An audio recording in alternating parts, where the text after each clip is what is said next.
റബ്ബിന്റെ കാരുണ്യം, അള്ളാന്റെ കാരുണ്യം അതവൻ പറയുകയാണ്.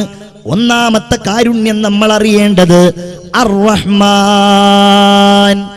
അവന്റെ കാരുണ്യം പറഞ്ഞാൽ തീരില്ല. ഞാൻ ചുരുക്കി 1-2 വചനങ്ങൾ ഓതിക്കുകയാണ്.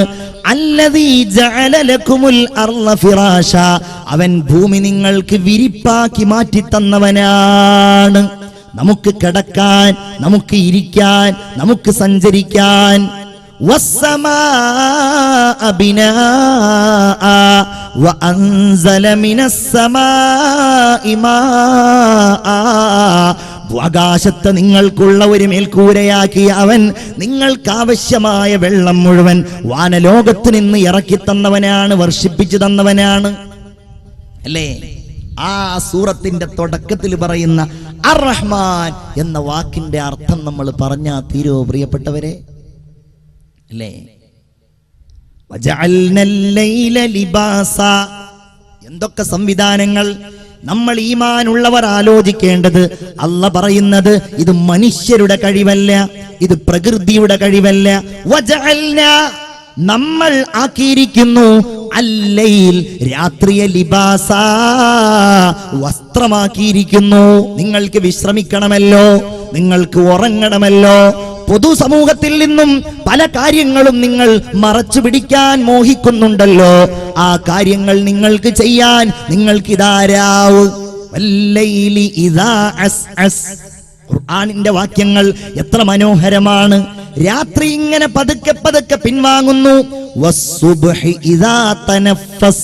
പകലിതാ പതുക്കെ പതുക്കെ ശ്വാസം വിട്ട് ഇങ്ങനെ വരുന്നു.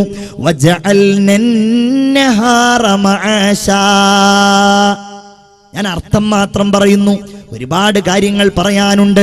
ഇത് പറഞ്ഞില്ലെങ്കിൽ റബ്ബിനെ കുറിച്ച് ചിന്തിക്കുന്ന വചനങ്ങളും ആയത്തുകളും ഇപ്പോഴെങ്കിലും നമ്മൾ ഓർത്തില്ലെങ്കിൽ ഇതൊന്നും ഓർക്കാനും പറയാനും നമുക്ക് അവസരം കിട്ടുമോ എന്ന് തോന്നുന്നത് കൊണ്ടാണ് ഞാൻ ഈ സംസാരത്തിൽ ഈ വാക്യങ്ങൾ ഉൾപ്പെടുത്തുന്നത്.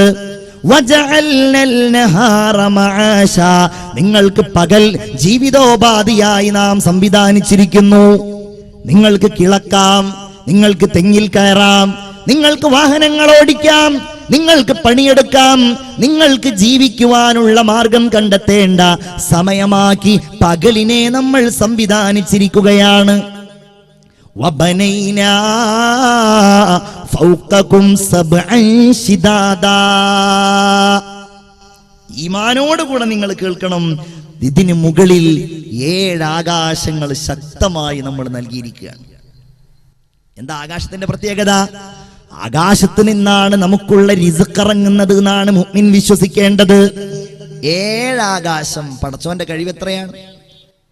പണ്ഡിതന്മാര് പറയുന്നുണ്ട്, 1-ാം ആകാശവും 2-ാം ആകാശവും ഒന്ന് താരതമ്യം ചെയ്താൽ, 1-ാം ആകാശവും 2-ാം ആകാശവും ഒന്ന് താരതമ്യം ചെയ്താൽ, വിശാലമായ ഒരു മരുഭൂമിയിൽ ഒരു മോതിരമിട്ടാൽ എത്രയുണ്ടാകുമോ അത്രയാണത്രേ 1-ാം ആകാശം ഉണ്ടാവുള്ളൂ 2-ാം ആകാശത്തിലേക്ക്. അത്രേ ഈ 2ഉം 3-ാം ആകാശത്തേക്കുണ്ടാകൂ. 6 ആകാശങ്ങളും ചുരുട്ടിക്കൂട്ടി 7-ാം ആകാശത്തേക്ക് നോക്കിയാലോ അതും വലിയ ഒരു മരുഭൂമിയിൽ ഒരു ചെറിയ മോതിരത്തിന് സമാനമേ ഉണ്ടാകൂ. അല്ലാ, നിന്റെ കഴിവെത്രയാണ്! ലോകം അവസാനിക്കുന്ന ഘട്ടത്തില് ആ അല്ലാഹുവല്ലേ മത്വിയാ.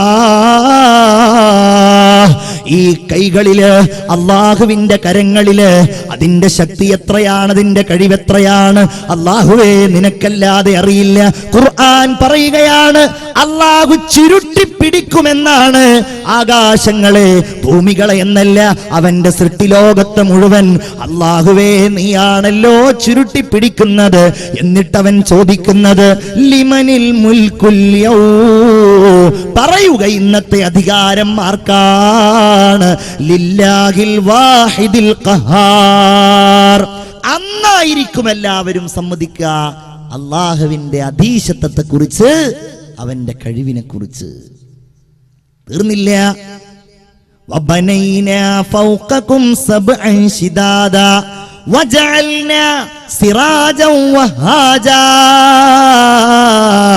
കത്തിജ്വലിക്കുന്ന വിളക്കായി സൂര്യനെ സംവിധാനിച്ചവൻ നമ്മളാണ്.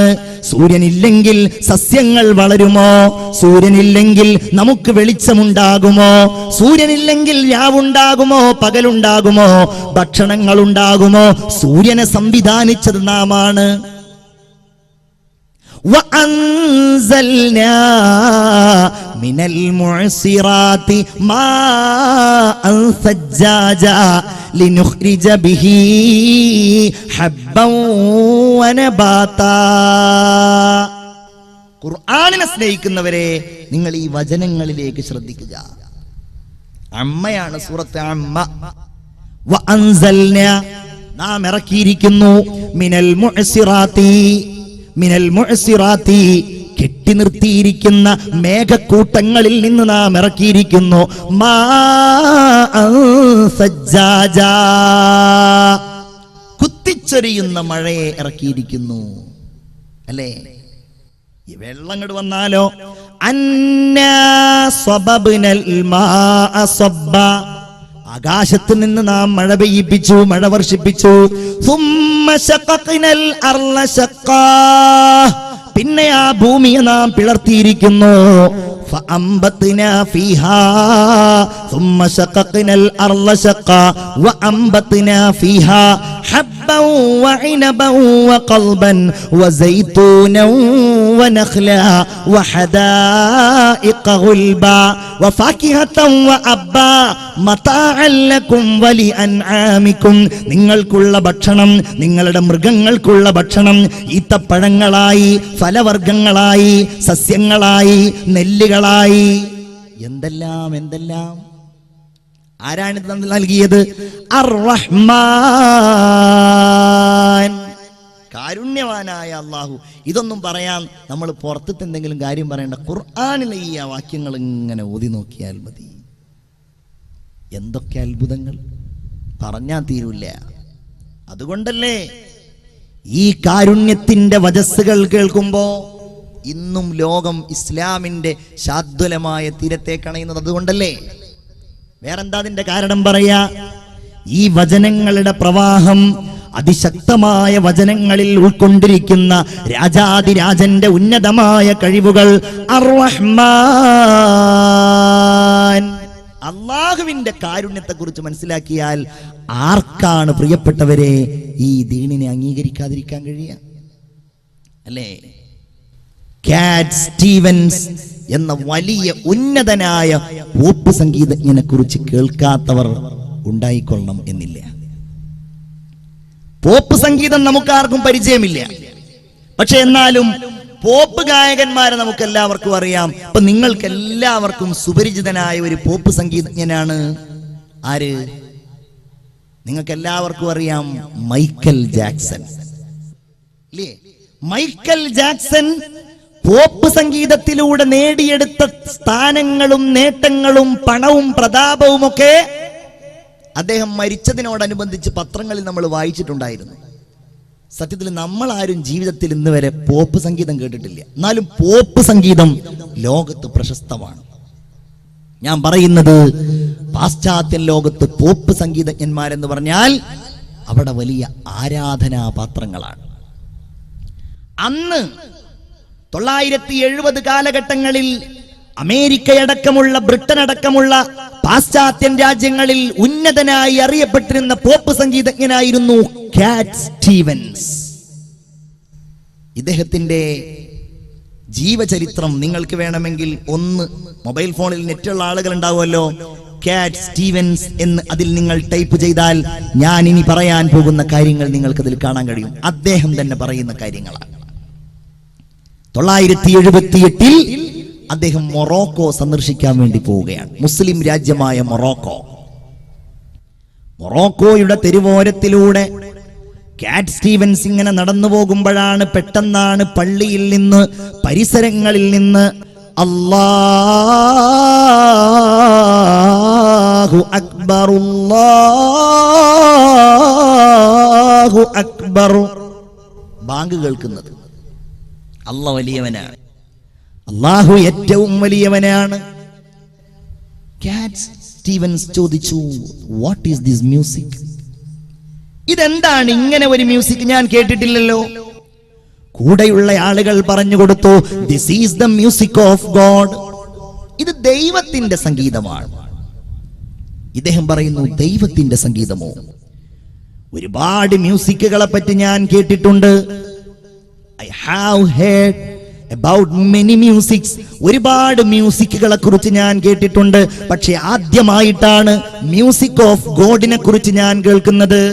അദ്ദേഹം പറയുന്നുണ്ട്, മ്യൂസിക് ഫോർ ഫെയിം, പ്രശസ്തിക്ക് വേണ്ടിയുള്ള സംഗീതം.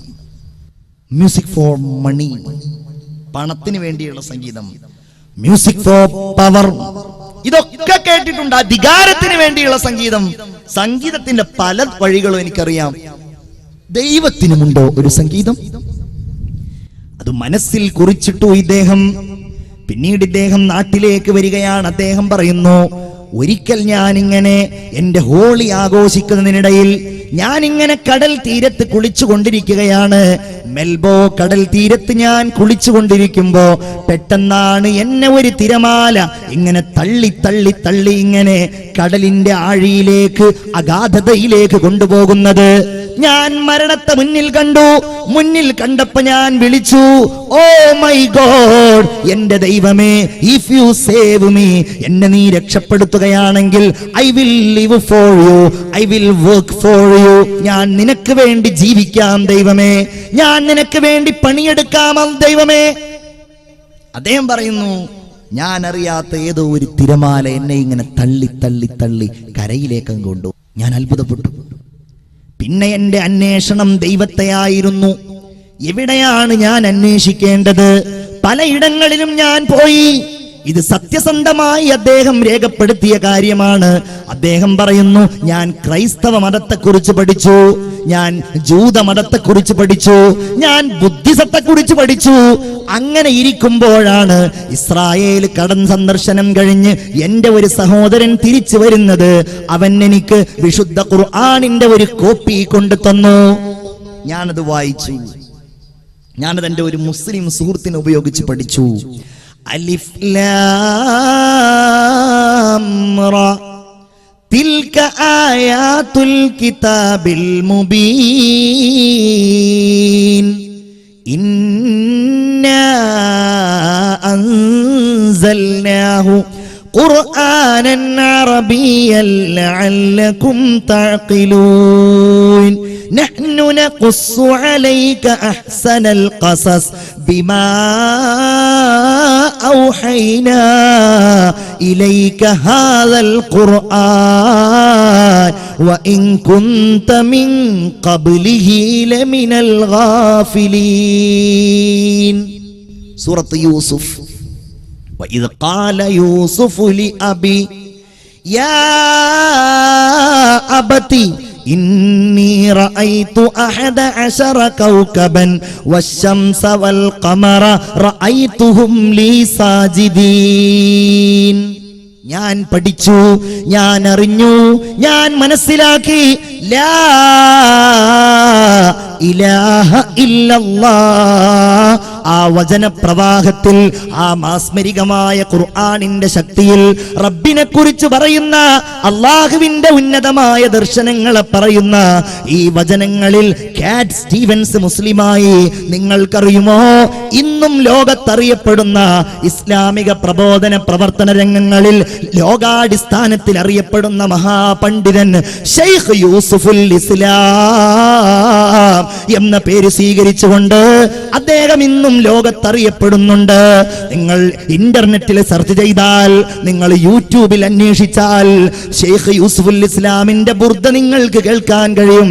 യൂസുഫുൽ ഇസ്ലാമിന്റെ ത്വലഅൽ ബദ്ർ നിങ്ങൾക്ക് കേൾക്കാൻ കഴിയും. യൂസുഫുൽ ഇസ്ലാമിന്റെ ഖുർആൻ പാരായണം നിങ്ങൾക്ക് കേൾക്കാൻ കഴിയും.